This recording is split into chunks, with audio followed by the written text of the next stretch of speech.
Намираме се в квартал Трошево, район Младост. Тук върху тази чудесна спортна площадка. Аз съм Евгений Дянков, а до мен е Юлиана Кайракова, управител на етажна собственост. Преди години политическа партия ГЕРБ реализира програма за саниране на многофамилни жилищни сгради. Виждаме един чудесен ансамбъл от 6 блока, строени през социализма. 3 от тях по времето на ГЕРБ бяха санирани, 3 от тях с подготвени документи. Но за съжаление от години стоящи в фризера. Дойде новата власт и те останаха там. Госпожо Кайракова, да кажете няколко думи с какви проблеми се сблъскахте и защо се получи така, че тези блокове имат този прекрасен вид, а другите останаха в този окаян, на който и Пикасо може да завиди за това народно творчество, което се е изпълнило във времето върху тях.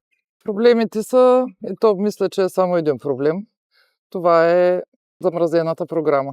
Просто след първата програма на ГЕРБ, която се осъществи, и трите блока имат документи, имат сертификати, имат изкарани паспорти, но финансиране не. Програмата замразена и нищо не се случва. А освен програмата по саниране, какво се случи, защото виждаме нови площадки, спортни такива. Кога бяха реализирани те? Това също при последния мандат на господин Портних, пак по времето на ГЕРБ, масово се започна в кварталите да се навлиза за междублоковото пространство. Виждате, тук такива пътеки нямаше от 50 години. Всичко беше в кал.